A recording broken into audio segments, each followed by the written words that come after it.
Hey guys, David here from Mindful Kung Fu on behalf of Sudaquan Academy. Today's video we're going to talk about something so fun. I love to put this in my training. It's joint manipulation. In particular, that shoulder joint. We're going to roll it, bind it, and even throw our opponent, and it's going to be tremendous fun. Let's go do this. Alright, so when it comes to joint manipulation, there's a couple factors you want to keep in mind. One, we have to understand how the energy flows. We've talked about the energy flow in some of the prior videos. Feel free to check that out if you want. In this one, we have to understand that the energy always flows from the body out into the arm. From the body out to the arm.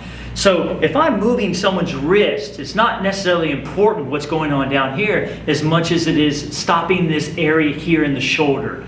This is a key point of energy, just like a key point of energy is at the top of the hip and also in the spine. So this idea here, I need to be able to stop the energy from flowing from right here. We've talked about in the other videos the release of our punches and how the energy moves out into the hand. This is our gate, and we're trying to close that gate. So we use the wrist in order to stop the joint. The joint usually stops in two ways. One, it goes forward, or two, it goes backwards. Forwards and backwards. Okay? Internal rotation, external rotation. So we're going to work on locking those joints, locking that shoulder, which is a very popular way to perform joint manipulation. The second thing is understanding what's happening. We're stopping the flow of energy through someone's body. When we roll that joint enough to stop the flow of energy, it locks. When it locks, it's like locking a door, right? Now it's connected to the wall. There's no more separation. These are all connected. And because it's all connected, I can move their whole body from that one part. And the best part is I can do it from the wrist. It's awesome. Once you control from the wrist or from wherever you are, and you lock this joint, you have the whole body in your hands. Let's take a look at this with an opponent. All right, so first thing we're going to look at, well, first off, hey, this is Andrew. For those of you that have been looking at our other videos, you know this is our good friend Andrew, who's always helping us out. Thank you again for this. Really appreciate it, Todd. So we'll go right into this. Yeah, thank you. We're going to go on this side so you can see it a little bit better, okay? So the key is, come towards me a little bit, there you go, is you can see that when I move, in this case, we really have this elbow wrist thing. That's really important to understand because he can use his elbow to mess up the wrist. So we have to be careful right off the bat to turn that radius and ana. As soon as I turn that radius and ana, it's harder for him to move that elbow now, you see? Because I've turned the bones and those bones grip and stops the joint. Remember, this is not the joint I'm worried about. We're trying to stop. It's this one. So immediately I turn and it stops this joint here, okay? So once again, just a basic wrist throw. We bring our thumb down. I grab the wrist, bring it up. In this case, I'm going to use the second hand also on here with the two thumbs. So I'm going to step back and pull into the center of the body, okay? This really helps with that elbow, right? Because his first reaction is going to want to pull or something like that. So as soon as I do it and I step, I pull the elbow automatically and locking the joint at the same time. See how that works? Whoa. But also, yeah, see, it takes him off balance. Now for me, it puts me in a really good position to use my center to move him. See? Instead of my hands. You feel that? So try it again. I pull him in and down. Good. The key for this is I'm just trying to take the palm of his hand and literally just touch the ground. One thing you have to know when in terms of Hapkido, which is what we're doing here, throws, is it's really important to know where they're going. I can't say that enough, right? If I'm stuck in here trying to do this and trying to work him, I'm losing the end of the line. 2 points, right? 1 point. Where's the second point? The second point's where they're going. We need to know both. That's really important. I need to know where he's starting and where he's going in order to fulfill where I'm trying to go. Okay? So I've already seen where he's going here as I pull in, step back, pull him there. And he lands right where I have it in my mind here. Alright guys, so now if we put it in motion, we take that same one that he was doing, and instead of the hand just being out, clearly no one's going to give your hand and you just put him on the ground. So he's going to be in a pushing position here, and I'm going to shift back with his energy. Now as I do that, I have to turn in order to grab here. Okay, so I'm coming over, grab, and then cycling in, and then coming back into this position that we were at before as I sit here, okay? Yeah. So we take a look at this. 1, I shift. 2, I sit down, boom, and down he goes, okay? One more time, we'll go a little bit faster as his hand's here, and he pushes 1, and down he goes. Good. Last time, 1, shift, 2, shift down, and down he goes. And we can also do it with a step back.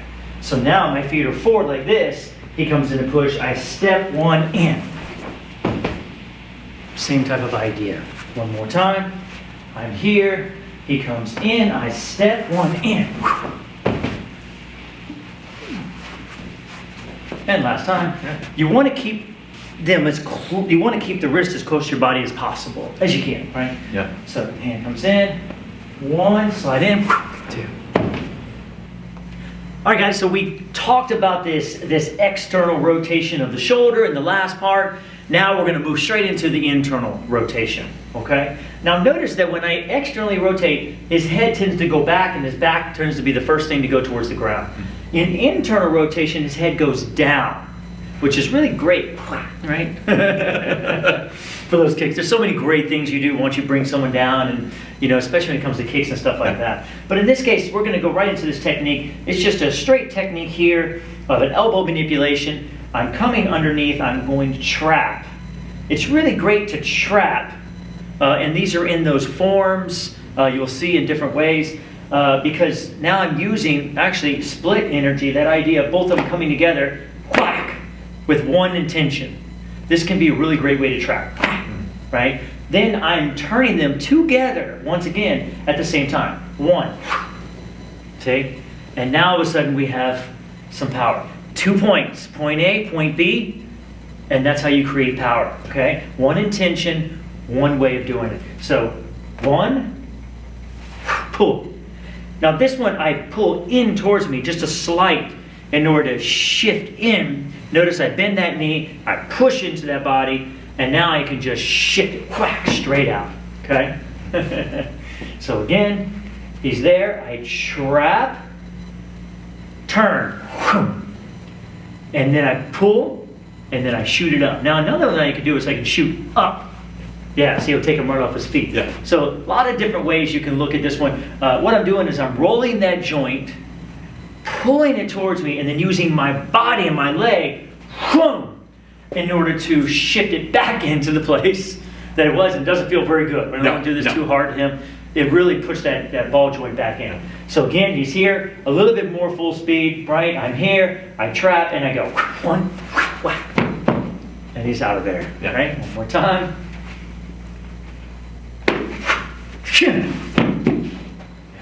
All right, so the other one is same type of idea, where I'm here and he's grabbing. This one I want to come underneath to trap this way.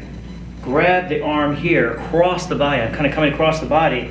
I shift back behind me, back foot angle, and push off that left leg and push. Yeah, and he goes down. Now I'm sitting down, that same type of idea we talked about, moving that hip, and then I'm shifting into this right leg. And in my hand, we spoke this idea of knowing where the second point is. I'm going 100% over to my right foot. Okay, so again, under, grab, push to the foot. Okay, one more time. And grabs, parry, grab, palm here, turn, pull, and across. Good. I can also do this particular move here, palm, grab, and stay on him, and move, and then potentially whack, you know what I'm saying? Yeah. Into the wall or into stuff like that. Yeah. So I come through here and I can pull, and then you have the pull of the elbow, and then you can just push. Yeah, and you can just move your body and move them out of the way if you don't want to do the throw. Right. Okay? The other one is, of course, the throw. I grab, elbow, down I go. Wow, he just goes right to the ground. That's right. Notice I'm bending my center.